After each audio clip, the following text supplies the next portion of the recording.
For thousands of years, we've been under the impression the Bible is meant to be taken seriously. Finally, a new translation that'll change all that.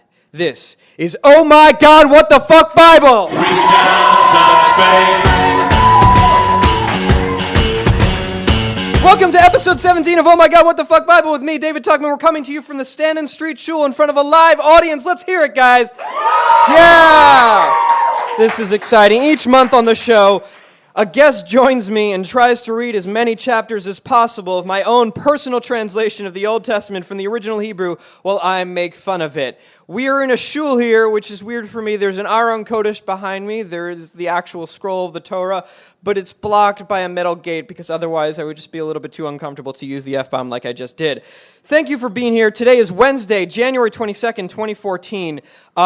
We are here. There is food from Mason and Mug, but there's a secret reason that I'll get to later that it's here. There are drinks. This entire event, the sound system, has all been provided by a generous grant from the UJA Federation, so let's hear it for them. Last month I announced that I had finally finished editing Bereshit or Genesis, the first book of my translation. And to celebrate that, I'd like to have a kiddush with everyone here. I bought a bottle of rye, and you're all welcome to share El Chaim with me afterwards. Just something that can happen if you come to the show. And also, I'm very excited to show everybody this mug that I had made. This is the official Oh My God, What the Fuck Bible mug that I will be drinking out of later. And it's just great. I just have one, but soon there will be more. I was able to prove that I can do this using staples.com, so that's great. After the show, we're going to have a bit of a conversation about what we just read, so everyone here is welcome to stay for that as well, and to drink. I'll be here until 10, and so our guest. Next episode, just to get through the rest of the business, will be at Gathering of Tribes. It'll be with a guy named Ari Mendel, who on the internet goes by Rahmana Litzlan, and is a very interesting character. It'll happen on February at 8 p.m., so be there for that. Gathering of Tribes is a strange little art gallery run out of a man's apartment on East 3rd Street. It's a really cool place. But let's bring our guest up. Are you guys ready for our guest? This man is very overeager, is very excited to be up here. He wrote a book that I read recently called Yom Kippur A Go-Go, and he most recently read a book called My First Kafka, which is a retelling, like what I'm doing, of some of Kafka's short stories as a children's book. Please welcome to the stage Matthue Roth.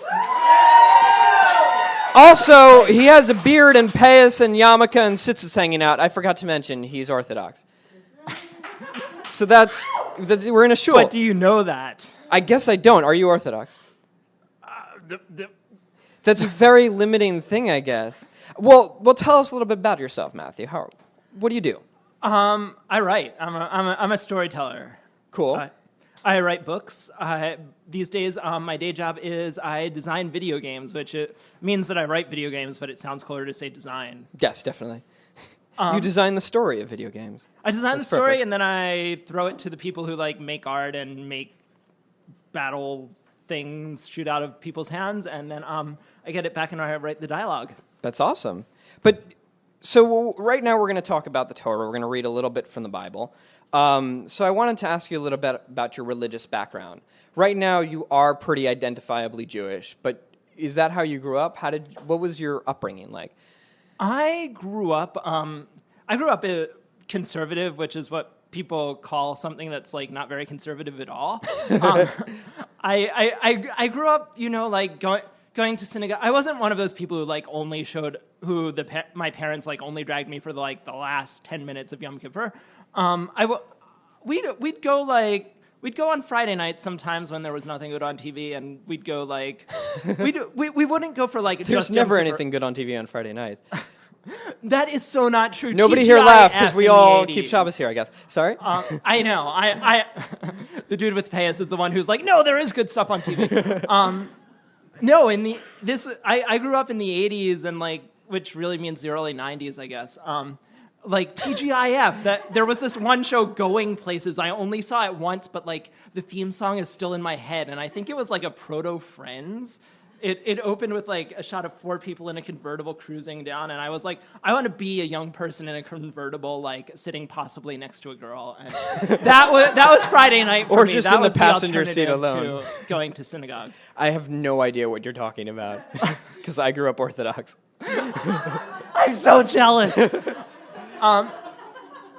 But Yeah, go ahead. Yeah, but I was a nerd. I would never sit next to a girl in a car, a convertible or otherwise. And when I was like 10 years old, I started like begging my parents to take me to synagogue Saturday mornings at like 8:30 when we started. I was the only person under 80 there. You were the only person who probably ever begged their parents to take them to synagogue. I'd say yes, but like I don't know. Yeah, that's there true. are people in the Bible. Absolutely. 3,000 years ago, there was somebody else who begged their parents to take them to synagogue.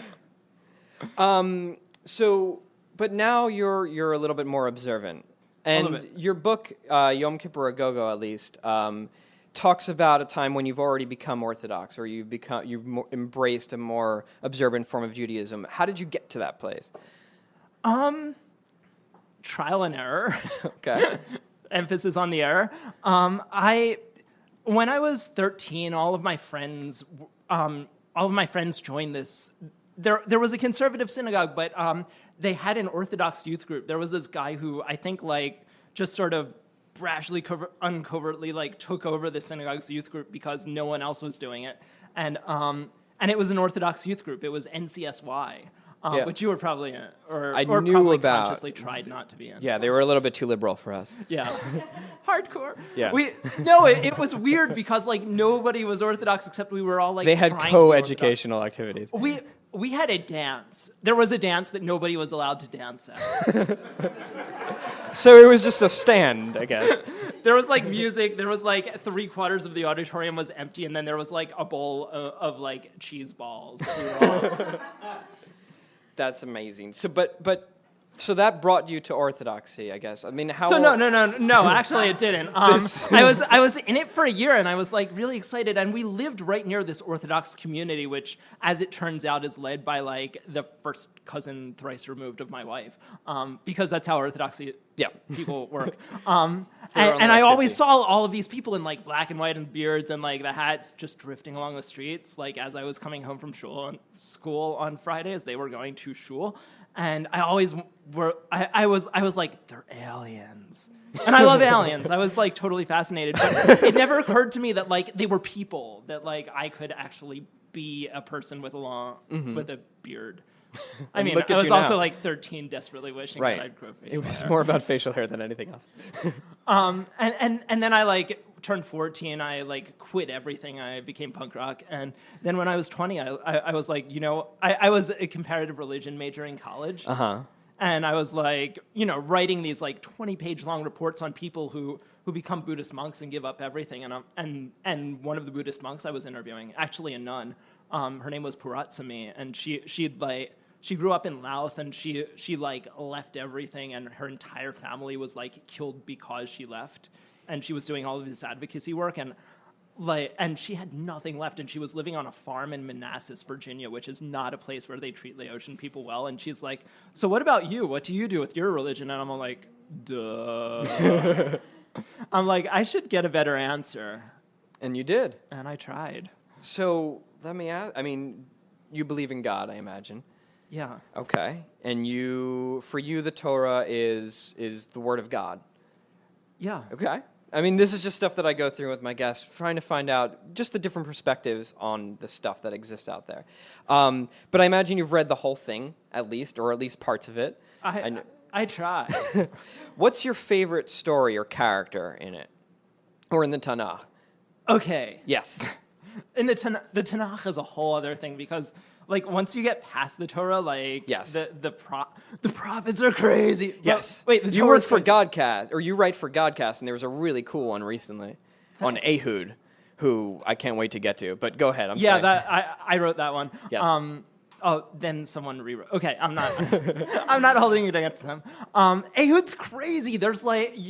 They actually toned it down for the cartoon. Like Ehud, Ehud is a prophet, but he like stabs this king in his stomach and like makes a slit, and and this king is like horrifically fat and like binge eats, and that's how he gets into the king.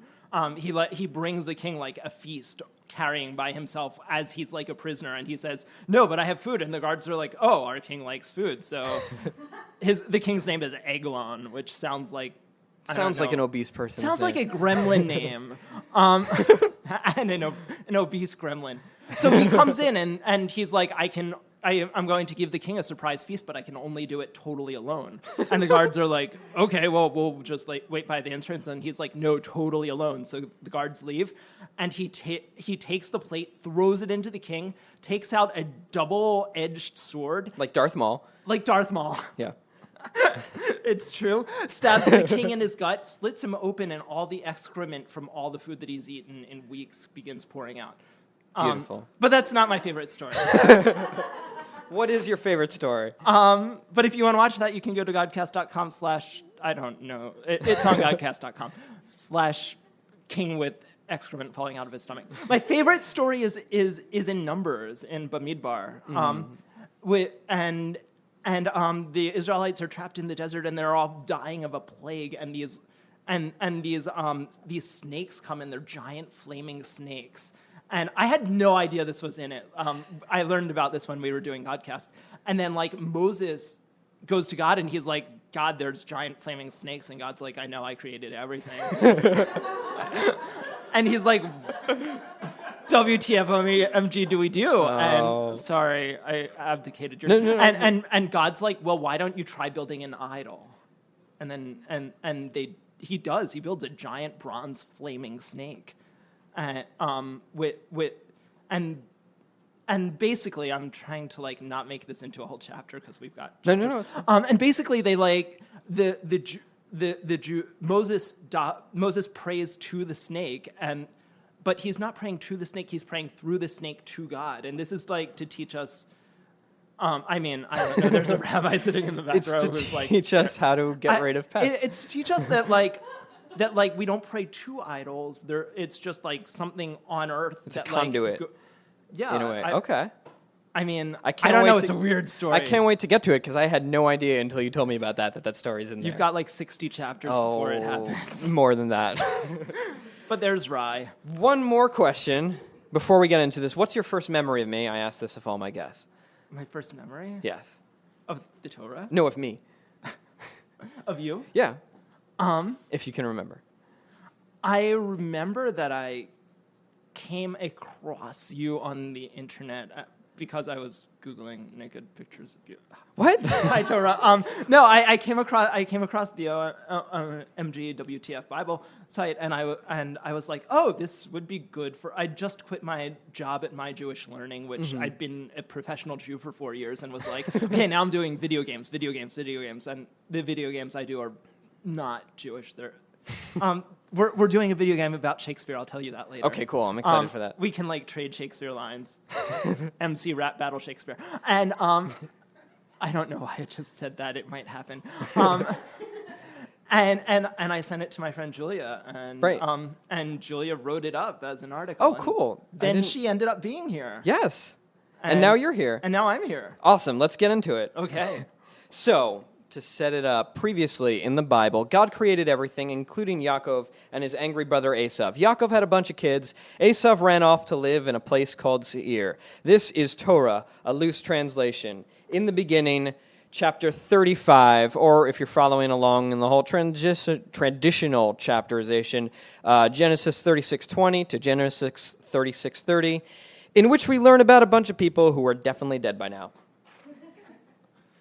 These are the sons of Seir the Chayri, who lived in the land. The land of Seir, where Esav likes to hang out. Lotan, Shoval, Tzvion, Anna, Dishon, Etzer, Dishan. These were the clans of the Chori, the sons of Seir, in the land of Edom. Lotan's sons were Chori and Ha'imam. Right. I practiced saying all these names, and then it's all going to fall apart. No, I know. Lotan's sons were Chori and Ha'imam. Lotan's sister was Timnah. Timnah, if you recall from chapter 34, is Eliphaz's mistress, Eliphaz being one of Esav's kids. Apparently in Divrei Hayamim, or Chronicles, she is mentioned as Eliphaz's daughter, so ew. Shoval's sons were Alvan, Alvin! Manchat, Eval, Shpo, and Onam. Tzivon's sons were Aya and Anna. So on the previous page, we said that Anna was the son of Seir. Rashi, the medieval commentator, who I like to quote from literally, says that actually Tzvion had sex with his own mother, so Anna is his brother and her son. But that's a little weird because Anna is listed under Seir as his son. And doesn't say anything about the mother. It's not saying it's the mother's son. It's possible that maybe they were just two Annas. Rashi hadn't thought of that. Anna, by the way, found the Ye'imim in the desert while caring for his father Tzivon's donkeys. Nobody knows what the word Ye'imim or Yemim means. Translations range from hot springs to mules to Anna mated a male donkey with a female horse and brought the abomination that are mules into this world. Which... Like Rashi's literally like, no, mules are terrible. The Torah commentators hated mules. Rashi totally has a thing about animals. Yeah. I don't mean to detract, but there's this one part where he like goes off and off and off on mice that like come into existence through dust. That's okay. Dust mice. And he speaks French, which is also strange. Yes. And like when That's like, the weirder thing about him. It is. You're reading the Bible. You don't expect like French.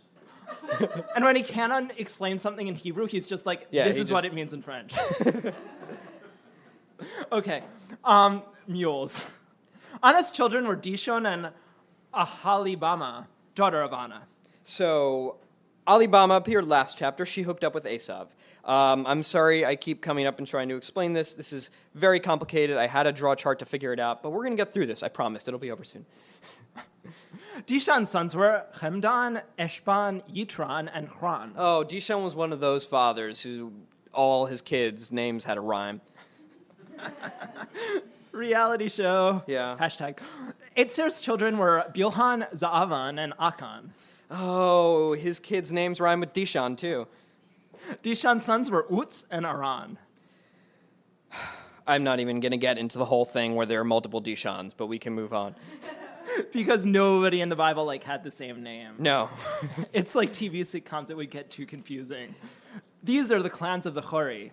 Clan Lotan, Clan Shoval, Clan Sion, Clan Anna, Clan Dishon. Even though there's Dishon and Dishon. Dishon didn't have any kids, but he's still a clan. Don't know why. It's like a clan of one. Yeah, like Army of One. Like that guy drinking alone in the back of the bar. Exactly. Welcome to my clan. I feel you, brother. Clan Eitzir, Clan Dishon. Right. These were the clans of the Chori and the people in the land of Seir. That's chapter 35. Let's move on to chapter 36. Soon there will be a real narrative, I promise. This is Genesis 36:31 to 36:43. In the beginning, 36, in which we hear about a bunch of kings. These are the kings who reigned in the land of Edom before... I'm sorry. These are the kings who reigned in the land of Edom before the reign of the king of the children of Yisrael. What? Okay.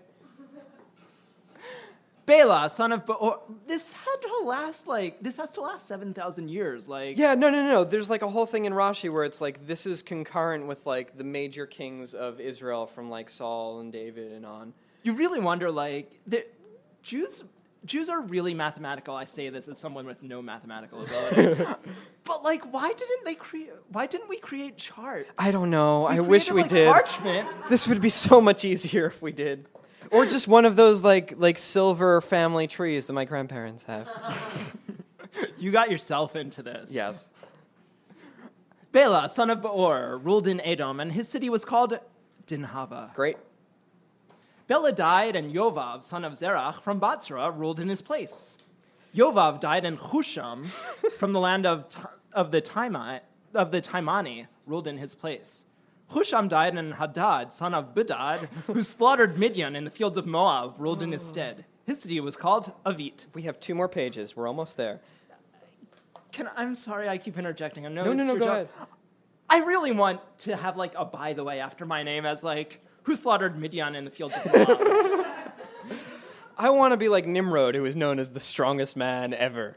I know, just like the hunter. Yes. Hadad died.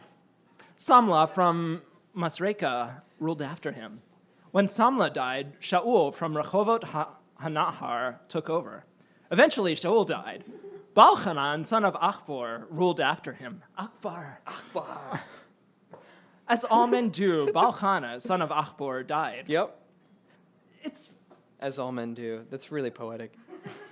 women too, but we won't get into No, that no, 'cause no, no, it's they're depressing. not. This is Tanakh. Hadar reigned in his stead. Women die off camera in this. His city was called Pa'u. Pooh. Pooh. Mehetabel, the daughter of Matrir, son of Me-Zahav, was his woman. So Rashi says that the name Me-Zahav is really kind of amazing. Me-Zahav means what is gold. So Me-Zahav, the guy, was so damn rich, he was just all like, what is gold? These are the names of the clan of Esav by family and by place. Let's see if these names match the names we went through in chapter 34, because that's the only way I can stay entertained by this. Clan Timnah. Nope. Clan Alva. Nope. Clan Yatate. Clan Ahalibama. That was a woman, but she was there. Clan Ela. No. Clan Pinon. Clan Knatz. Okay, I remember him. Clan Timon. Him too. Clan Mibzar. Not him. Clan Magdiel. Supposedly this guy becomes Rome, but we're almost there. One more. Clan Aram. And we're done. Okay. These were the clans of Edom, arranged by their settlements in the land they had. And Esav was the father of Edom. And now back to a true narrative. No more lists. Here we go.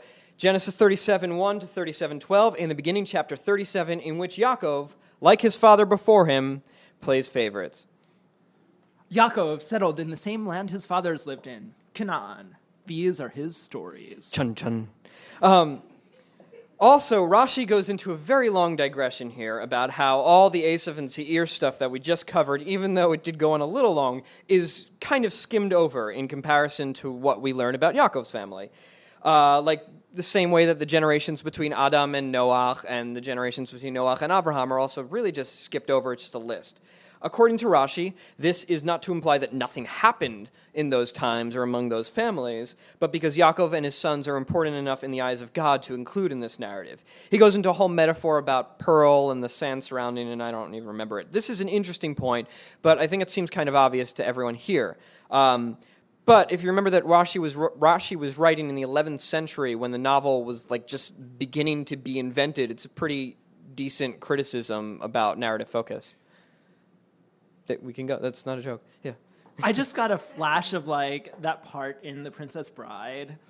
Oh, about the whole thing where he talks about the book, right? The book. I Yeah. mean the abridged version. Yes. Where he cuts out all these lists of like people packing before they go on trips. It's that 300 had like pages right. long of people packing. But there was political significance when the fake book was written. Well, you think that like packing with political significance would be like packing. But Yes. I just imitated a gun for the internet people. But it wasn't. It was There was a like, satirical close. purpose to it. And that phrase like one way or another 3 months passed.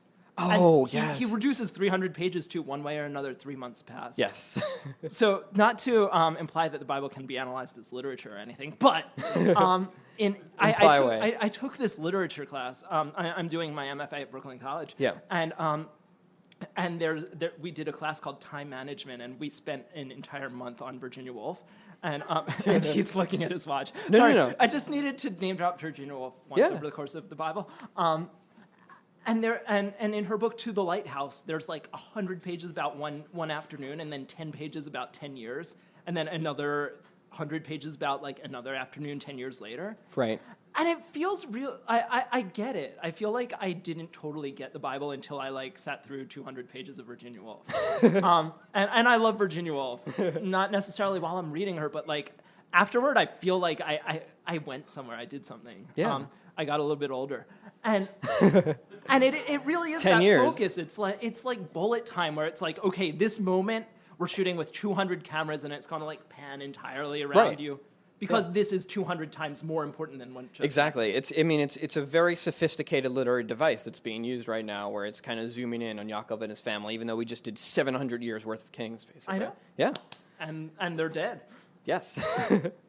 These are his stories.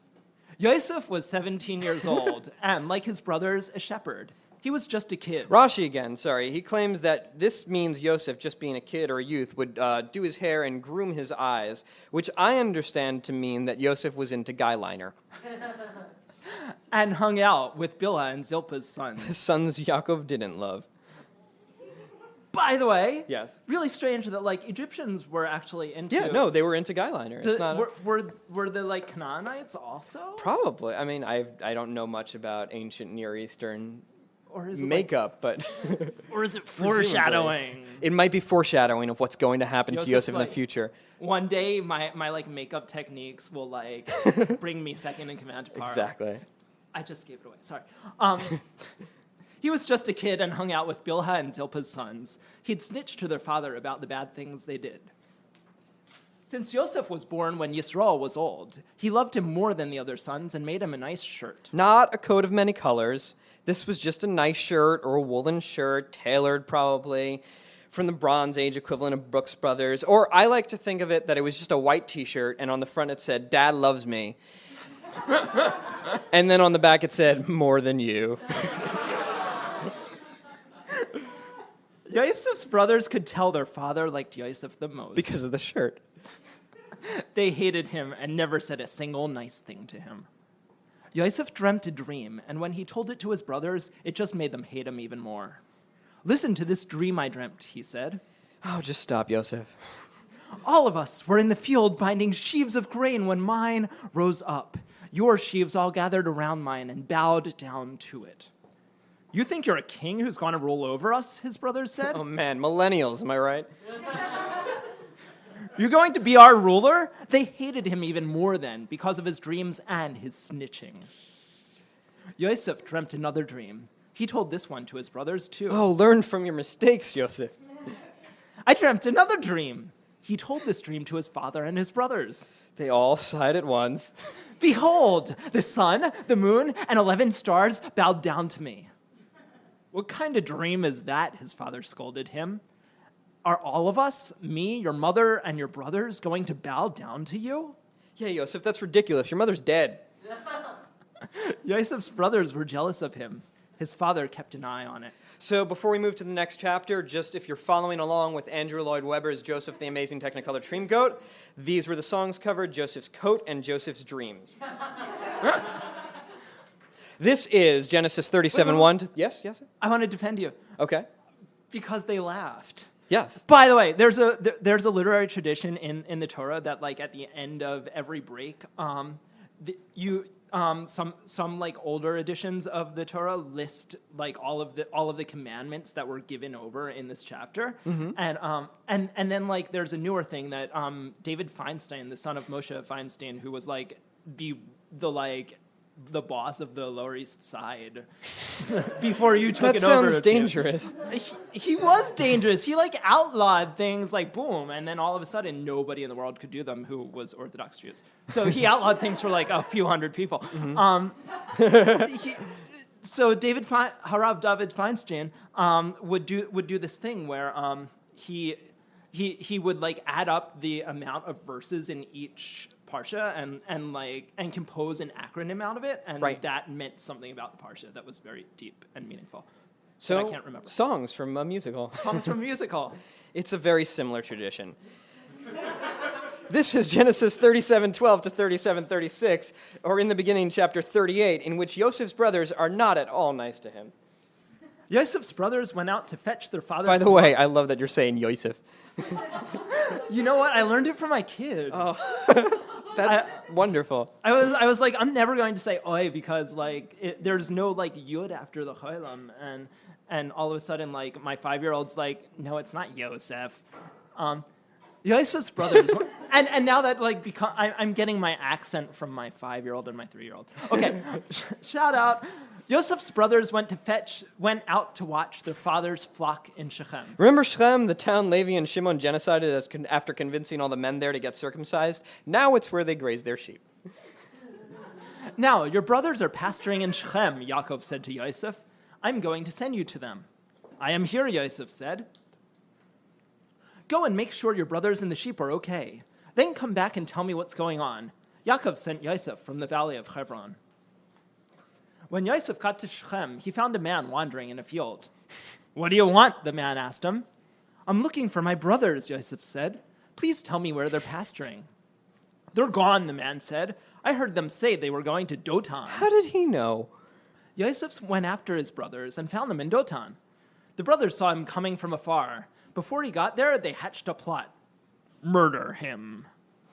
Oh, look if it isn't Mr. Dream Master, they said. Let's kill him and toss him in one of these pits. We'll say a wild animal killed him. Then we'll see about those dreams of his. Jesus. Wrong testament, dude. I know. Reuven heard this, but saved Yosef from his brother's clutches. You know, Reuven said, let's not murder him. Maybe we can not spill his blood.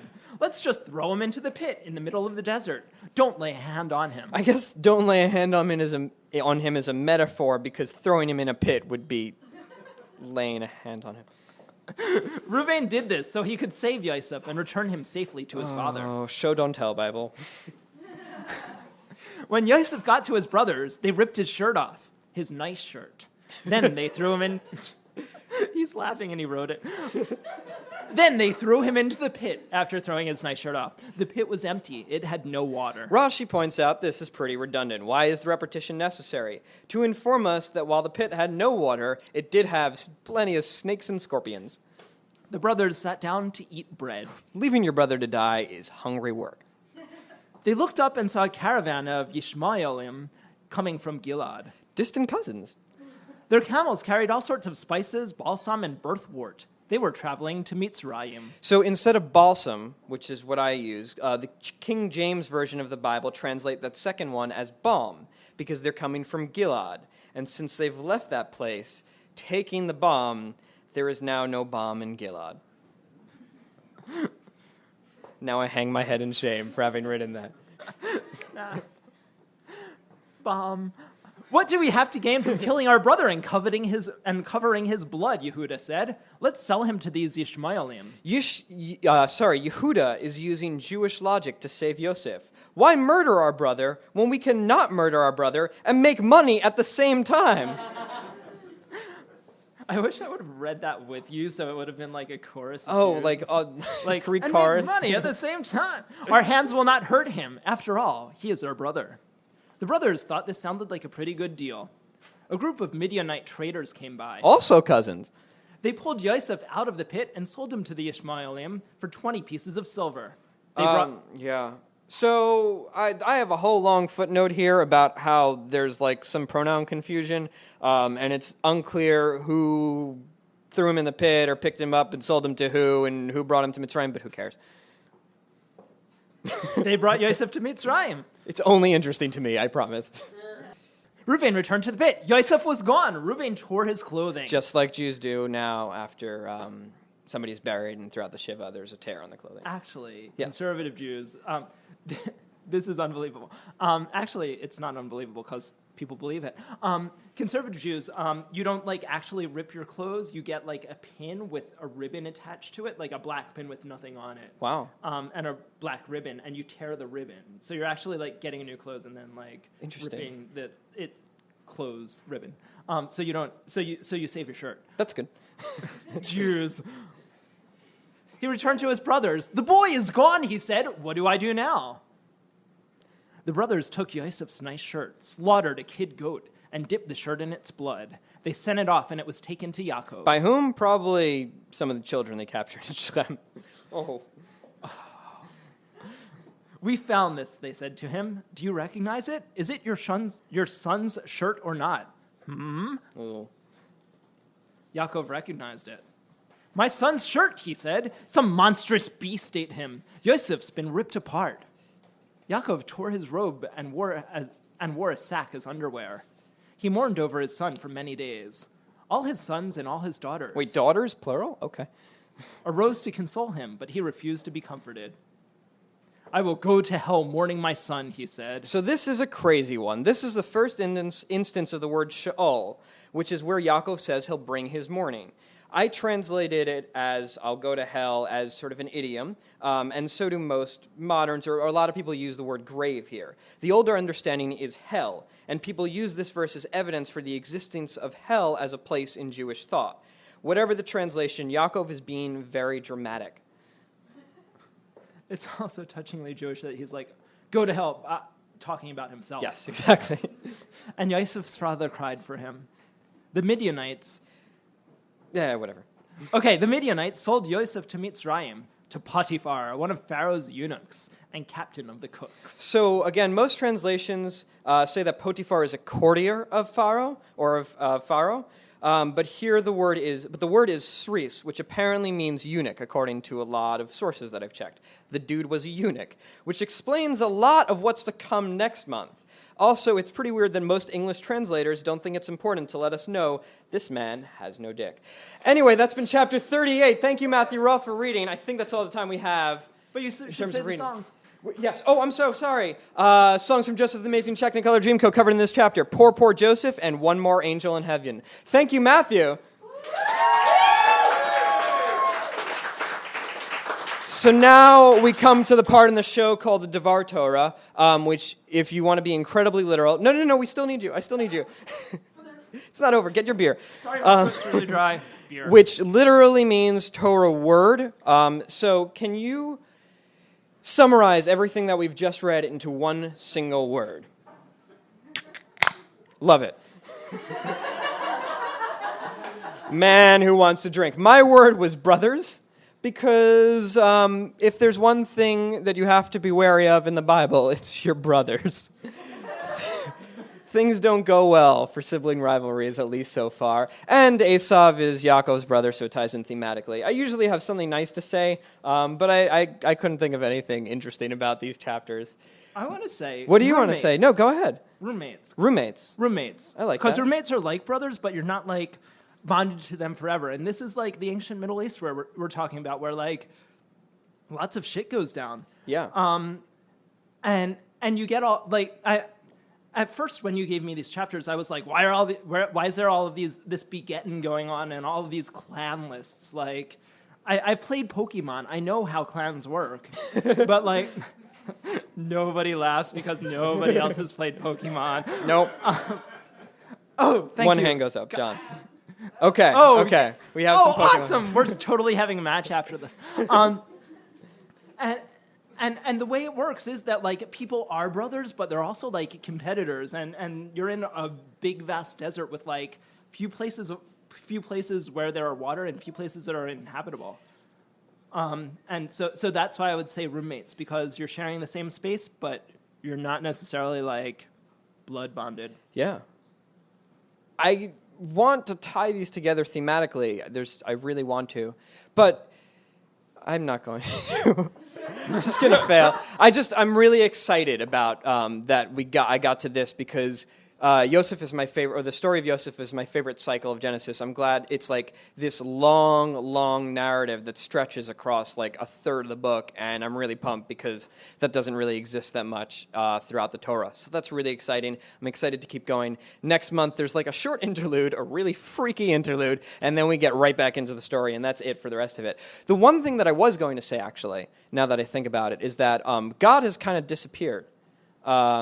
And is going to be gone for a little while. Like, God never disappears. God never disappears, but I mean, see God, so disappearing is kind of redundant. He's not really a big part of the narrative for a little while. Like, up to this point, it's been a lot about like covenants between Avraham and God, Yitzchak and God, secondarily, or Yaakov and God. And for the Yosef story, God is working behind the scenes, so to speak. So, get ready for that. Anyway, Matthue, do you have any plugs? Do you want any way that our audience can check you out on the internet or buy things from you or give you money? My address, I have a website, Matthue.com. It's spelled weird, Matthure.com, C-O-M. And I don't know, come say hi. There's books, or there's like blog. Go to Mason and Mug and get some delicious Jewish food. Get some delicious kosher food. And beer. Yeah, and wine. And wine. And sake. And sake. Yeah. And sake cocktails. Awesome. You can listen to the show. You can find the show on Facebook at facebook.com/OMGBible, Twitter at OMGWTFBible, Tumblr, OMGWTFBible.tumblr.com. Our website is OMGWTFBible.com. Everything goes there. Listen on Stitcher, iTunes, podcast app. Please share the show with as many people as you possibly can. Rate and review us on iTunes. It really helps. That's if you like it. If you don't like it, write me a crazy email and I'll read it on the show. I want to thank, this time around, Ephraim Rinsky, Rabbi Uter, for letting us do this here. Our audio and engineer, John Passaro. Wendy Chin for making the marketing materials again. Matthue, Roth, let's thank Matthue. Our live audience, our listeners, please join us for episode 18 with Ari Mandel, The Gathering of the Tribes, February 20th at 8 p.m. And make sure to listen because next month in the Bible, Judah gets freaky.